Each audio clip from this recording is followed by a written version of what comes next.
Fala Nação, estamos iniciando mais um Fala Nação. Hoje eu tenho o prazer e a honra de receber o Vini Sacramento. Vini Sacramento é um integrante rubro-negro do Mesa de Boteco, podcast bacanudo que ele vai falar aí mais adiante no nosso papo. Tudo bem, Vini? Começa aí se apresentando. Tudo ótimo, saudações nação rubro-negra, né? Como eu sempre digo lá no Mesa de Boteco. É isso aí. Bom, para quem não me conhece, eu sou Vinícius Sacramento, tenho 24 anos, né? Tô mais perto do Fluminense nesse momento. Sou jornalista, trabalho com mídias sociais, gerenciando contas de empresas, marcas, pessoas na internet, em agências de publicidade. E, bom, como eu disse, 24 anos de rubro-negrice. Que mais que eu posso dizer? E faço parte, escrevo em alguns blogs e eu participo do podcast Mesa de Boteco falando justamente sobre o Flamengo, né? Toda semana a gente grava no domingo, fim de rodada, então segunda tarde, segunda noite mais ou menos, o podcast está no ar, toda semana. Show de bola. E como é que é a sua história com o Flamengo? Vini, veio aí de família? Como é que foi? Conta aí pra gente. Como é que você se transformou nesse rubro-negro aí?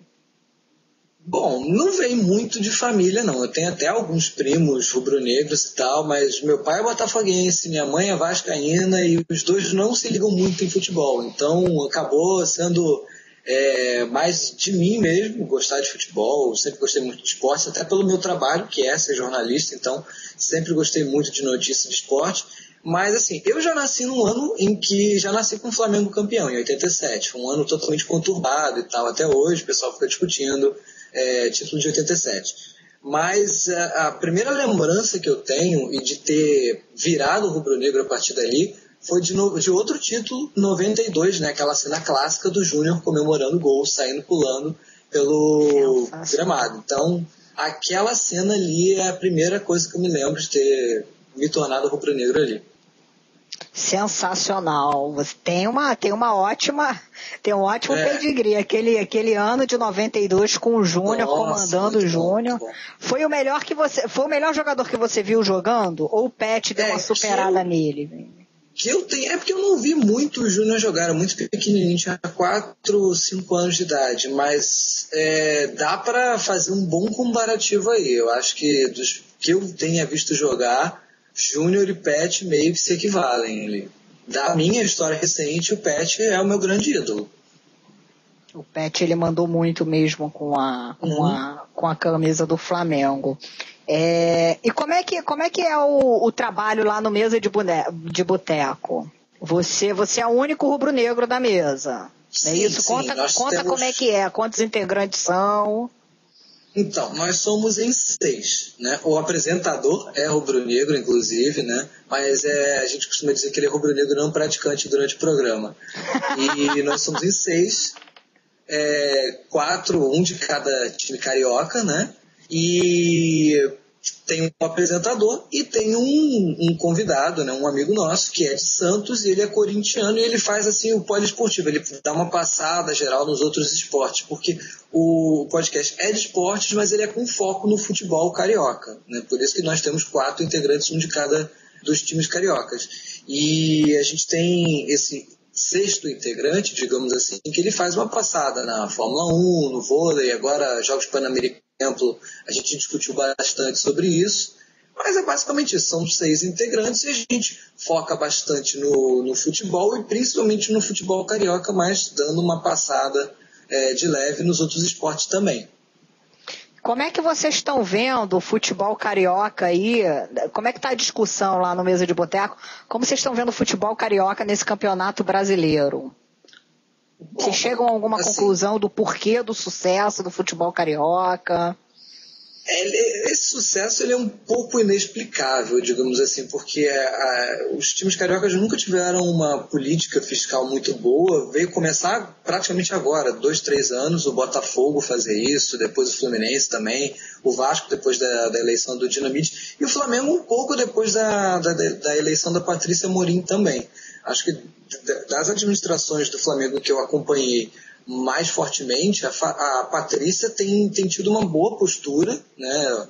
Aí tem alguns que já dizem, porque ela é mulher e tem melhor ascenso com a gestão do clube e tal. Eu, sinceramente, não sei dizer o que está acontecendo. Mas os times cariocas estão com uma chegada muito boa, né? Agora, os outros veículos de imprensa, até de fora do Rio, param para olhar com mais calma o futebol carioca, até mesmo no Campeonato Carioca, quando tem no começo do ano. Antes a gente era renegado, todo mundo só queria passar jogo de São Paulo e tal. Agora não, todo mundo dá uma cobertura maior. Eu lembro que até no dia do hexacampeonato, né, eu estava em São Paulo e foi um custo para conseguir ouvir o jogo do Flamengo que fosse pelo rádio. De todas as emissoras que eu estava ali circulando, só uma, se não me engano, era a Jovem Pan, era a Transamérica, só uma. Que naquela época o Palmeiras estava com decisão de Libertadores, né, e jogava contra o Botafogo no Rio. E o jogo do Flamengo era no Rio, ainda por cima. O paulista não tem muito essa cultura de ouvir jogo dos outros estados. Então só tinha uma emissora passando o jogo do Flamengo, que era no Rio, ainda por cima. Então, naquela época, isso era assim. Hoje, 2 anos depois, talvez já seja diferente, porque os times cariocas estão com muito mais evidências. Os 4 estão aí na zona da Libertadores, nesse final de campeonato. E a gente até brinca lá que acabou sendo um amuleto, né? Os 6 integrantes, 2 são flamenguistas e cada um torce para um time carioca e um para o Corinthians. Então, os 6 integrantes, os 5 times estão ali, né? Acabou sendo um amuleto, os 5 times estão nas primeiras posições. Fica até difícil para a gente se sacanear, né? Um ao outro.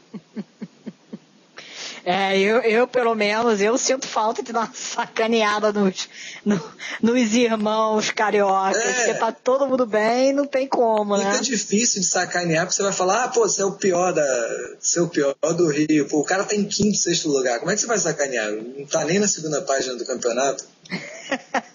Você como jornalista sente esse preconceito da imprensa paulista com o futebol carioca? Ou isso tem melhorado? Já foi mais forte. Já foi muito mais forte. Antes era aquela escola Milton Neves, sabe? De Corinthians, pedaça os outros times e se lixa o futebol carioca. Hoje está mudando um pouco, até porque eles não têm muito assunto, né? Eles estão tendo que aturar os 4 lá em cima, quando muito um abaixo. Acho que o Flamengo chegou a estar em 7º ou 9º nesse campeonato. Não saiu ali dos 10 primeiros. Então fica muito difícil deles ignorarem a realidade, né? Até assim, é muito mais forte isso em São Paulo, mas até os times de lá de São Paulo estão muito irregulares no campeonato, oscilam bastante, e se você for pegar, a gente sabe que a Globo pauta boa parte do Brasil, e para boa parte do Brasil eles acabam vendo os jogos do Rio, que a Globo transmite para o Rio de Janeiro de uma forma ou outra. Então, pode ter preconceito lá em São Paulo, mas na maioria dos outros estados, né, eles acabam sendo obrigados a ver a nossa programação, então tem muito contato com os times do Rio e procuram saber mais sobre a gente também. Os rubro-negros são maioria lá como ouvintes do Mesa de Boteco, ou vocês não têm essa ideia? A gente ainda não parou para fazer essa conta. Varia muito, às vezes numa semana em que o time está muito bem e tal, mas eu diria que se não é a maioria, está ali para a para com os outros, né? Não está muito afastado não. Até o recorde de visitas do blog foi no dia do Flamenguista, que eu soltei 2 posts ali, 2, 3 posts, e a galera deu uma comparecida legal. Então dá para a gente pautar mais pelo blog do que pelo podcast. O post mais visitado da história do primeiro Penta foi o post do Flamengo e Santos. Flamengo 5, 4. Histórico. É impressionante como a torcida rubro-negra, ela visita blog, ela vê vídeo, ela se integra quando o time está bem. Exato. É bem verdade isso. Eu não sei se você tem essa noção, mas eu tenho, e inclusive eu acho que esse time do Flamengo tem vacilado, claro que tem vacilado, mas ele está ressentido aí da falta de apoio da torcida. O que você acha? Olha, No estádio, faz até um tempo que eu não tenho ido ao estádio, mas no estádio a torcida está apoiando até demais. Tem uma cena clássica, né, da primeira derrota no campeonato lá contra o Atlético Goianiense. Eu estava no Engenhão naquele dia, eu estava no Rio naquele dia. Tem um vídeo da torcida circulando, o jogo estava 4-0 e a torcida cantando pra cima, assim. No estádio a torcida faz a sua parte até mais. Eu já vi épocas muito mais intolerantes da torcida, de chegar 0-0 no fim do primeiro tempo, a torcida vaiar. Hoje em dia isso já muda, demora, a torcida é bem mais tolerante do que devia com o time, né? Num momento em que o time está dando umas bobeadas assim, muito feias, que poderiam ter colocado a gente muito mais lá em cima, até com mais facilidade. Da tabela, com certeza. Qual foi o grande jogo do Flamengo que você viu? O inesquecível. Bom, inesquecível, além do 5-4 desse ano, que assim é um capítulo à parte, porque eu estava vendo esse jogo na TV e ali ligado na internet. Então, a partir do momento em que foram saindo os gols do Santos, eu via as piadinhas crescendo, eu também entrava na brincadeira. Porque as pessoas até se espantam, né? Porque eu sou um rubro-negro que entra nessas brincadeiras. Quando o Flamengo perdeu para a Universidade de Chile, eu entrei na brincadeira também. Eu acho que é a grande graça, né? Você ter um espírito esportivo, né? Sim. Se você não tem, você se retira para não ficar brigando, não ficar batendo boca, né? No dia do Atlético Goianiense, por acaso, eu tava fora. Tava fora depois que foram me avisar. Eu só soube quando tava 2-0 e depois quando já tava 4-0, que vieram me sacanear. Seu time tá perdendo de 4-0 pro Atlético Goianiense e tal. Mas, então, nesse ano, dá para destacar o jogo do Santos, né, que foi espetacular, e você via as pessoas ali reagindo na hora, dizendo, olha, será que dá para virar e tal, o que vai acontecer? Mas um jogo que ficou muito marcado foi o de 2001, a final do Carioca mesmo. Um título assim, você para pensar, um título pequeno, mas teve uma importância muito grande. Porra, aquele gol de falta aos 43 em cima do Vasco, ninguém mais acreditava naquele título. Eu não acreditava, e olha que eu sou o tipo de torcedora que eu acredito até o último. Que eu olhei, quando eu vi pela televisão, eu via o relógiozinho da Globo passando, eu falei assim, meu Deus do céu, vai faltar um gol. Sim, eu lembro que no intervalo daquele jogo eu estava até meio desanimado, assim, até os 10, 15 minutos do segundo tempo demorou a eu animar ali e ter esperança de que podia fazer aquele placar. E não era um placar tão difícil, mas foi um jogo que dos 30 até os 45 foi assim, como se diz antigamente, o coração na ponta da chuteira. Aquilo foi assim, até indescritível, até difícil falar sobre aquele jogo. Show de bola. O Mesa de Boteco foi criado por vocês 4. A ideia era debater o campeonato estadual. Também. Quais são os planos de vocês para o Mesa de Boteco? Olha, o que a gente está quase 30 semanas, né? A gente vai fazer 30 semanas agora no próximo programa. E a gente começou no meio do Campeonato Carioca, né? Então eu até já posso dizer que eu já ganhei título no Mesa de Boteco. Eles não, né? O vascaíno também pode dizer lá pelo título da Copa do Brasil. Copa do Brasil. Mas eu fui o primeiro a ganhar através do programa. Ainda por cima, com o Flamengo ganhando invicto, ganhando com os 2 turnos logo de cara, essa coisa toda. Mas então, foi tudo muito no ensaio. A gente demorou a pegar um ritmo, até se controlar em tempo. Demora bastante, né? Tem uma duração de mais ou menos 1h e 20, né? Isso, é por aí. Geralmente, assim, a não ser essa é a pretensão de continuar nesse tempo, mais, menos. É por aí. A gente começou querendo fazer de 45 a 1 hora. Fazer ali tudo muito regrado e tal, mas não dá. Pode parecer muito tempo você falar 1 hora, 1h30 de futebol, mas é por semana. Então você acaba falando de outros esportes. A gente gastou essa semana, as últimas semanas agora, gastou bastante tempo falando do rugby, a Copa do Mundo de Rugby, e dos Jogos Pan-Americanos, o que atrasou, entre aspas, bastante. Então a gente tinha praticamente um bloco inteiro para falar de outros esportes. A Fórmula 1 está acabando, então ele acaba sendo muito sazonal. Quando tem algum evento que demanda muito tempo, a gente acaba falando muito tempo, mas sempre se controla. Dos nossos times mesmo, a gente acaba falando 3 minutos cada um. E quando é clássico, a gente ainda acaba juntando, né? Então, é tudo para reduzir o tempo, mas como é um podcast semanal, a gente dá essa liberdade de falar um pouco mais de tempo. E acaba sendo uma diversão, né? O cara que está ali no ônibus para ouvir uma semana, ele vai ver uma vez por semana. Então, 1 hora para ele é até pouco, dependendo do trajeto que o cara faz. Bota na MP3 e vai embora, né? Isso, com certeza. Tem podcasts aí muito mais famosos que são nessa faixa também de 1 hora, 1h30.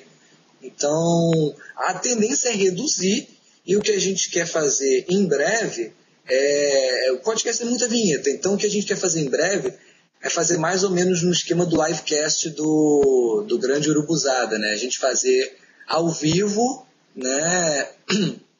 E pegar o feedback dos ouvintes, dos leitores também, na hora. Mas isso é mais pra frente, quem sabe aí no final do ano a gente consiga fazer um assim. Eu acho o formato do Gil muito, muito, muito bom, porque ele pega... Muito legal. Porque é participativo, né? É dinâmico. Eu acho muito bom. O que a gente faz acaba sendo meio frio, né? A gente vai ter o retorno quando a gente postar no blog, as pessoas começarem a comentar, mandar e-mails ou deixar recado no Facebook, ou quando elas vão compartilhando, né? Ou porque a gente acaba divulgando muito para quem é conhecido no trabalho, ou para os amigos, família. Então, acaba sendo muito assim. Quando a gente não tem esse retorno das próprias pessoas que a gente passa o programa, acaba sendo um pouco mais demorado, mas vem dos ouvintes quando comentam no blog, por exemplo. Meu querido, o que é o Flamengo na sua vida, no seu dia a dia? Olha, ele é muito sazonal. Confesso que eu não sou muito daqueles torcedores tão fanáticos que vão sempre ao estádio. Fui poucas vezes ao estádio, até mais por morar longe do centro do Rio mesmo, dos estádios, do que por qualquer outra coisa. Mas nos últimos anos eu tenho sido bem mais fanático, bem mais torcedor de campo mesmo. E depende do momento do time, mas eu sou daqueles torcedores que não passa 10 dias sem ver um jogo, sem parar para ver jogo antigo, para ficar lendo notícias repercutindo e tal. Acabo sendo muito corneteiro em até alguns momentos. Mas ele é grande parte da vida, assim, eu não consigo me ver sem torcer para o Flamengo, eu não consigo me ver torcendo para outro time, até mesmo de fora do Rio. Tenho uma simpatia por alguns outros times, mas não dá. Quando entra em campo, para tudo e não tem conversa. Qual é a importância da torcida pro Flamengo, pro time do Flamengo? Qual a importância dela, você acha? Muito grande, muito grande. Tem momentos que o time às vezes não vai bem, mas a torcida empurra. A gente viu isso muito em 2008, né, quando o time não tinha um time tão legal, mas conseguiu subir bastante na tabela, deu umas arrancadas muito fortes. E não fosse a torcida, o Flamengo já teria caído para a segunda divisão há muito tempo, assim, nas várias vezes que teve para cair na década passada. E 2008 e 2009 foi muito forte isso. Não tinha um time tão grande, mas como a torcida começou a comparecer, a quebrar recorde de público no estádio e tal, acabou se motivando e os resultados acabaram aparecendo. Então, é muito importante. Acho que se o Flamengo não seria tão grande se não tivesse essa torcida tão gigantesca que é. Eu compartilho dessa sua informação. Eu acho que o Flamengo sem a torcida é um time comum mesmo. Exato. Ele não é o Flamengo, ele não ia ter magnitude, não. Meu querido, para finalizar, o Flamengo em uma frase para você. Essa é a pegadinha. Essa é a complicada. Uma frase. Para não copiar o Ronaldinho Gaúcho dizer que Flamengo é Flamengo, o que eu posso dizer é que é vida, é história, é segunda pele. Não consigo imaginar sem. Show de bola. Meu querido, obrigada pela sua disponibilidade. Eu que agradeço. Pelo nosso bate-papo aí. Deixa aí o último recado pra galera. Bom, então, assim, para divulgar rapidamente, né? Vocês estão vendo o meu Twitter aqui em cima, Facebook é a mesma coisa. E para quem quiser ouvir o Mesa de Boteco, o site é mesadeboté.co, né? Você pode usar no Twitter também a hashtag Jogo da Velha Mesa de Boteco. A gente sempre faz assim, quando pinta alguma notícia importante, comenta e bota a tag junto. Facebook é a mesma coisa, a fanpage onde você pode ouvir todos os programas é facebook.com/mesa de boteco com O, né? Sempre bom a gente explicar. O e-mail do podcast é podcastmesadeboteco@gmail.com e por aí. Você ouve um programa, acaba apaixonando e ouvindo os outros também. Então, forte abraço, nação. Como eu sempre gosto de dizer, segue a procissão. É verdade. Eu vou botar no post todas essas informações para facilitar aí o acesso da galera, e eu indico que a galera escute porque é muito legal. Obrigada, Vini. Nada, que isso. Tchau, tchau. Tchau, tchau.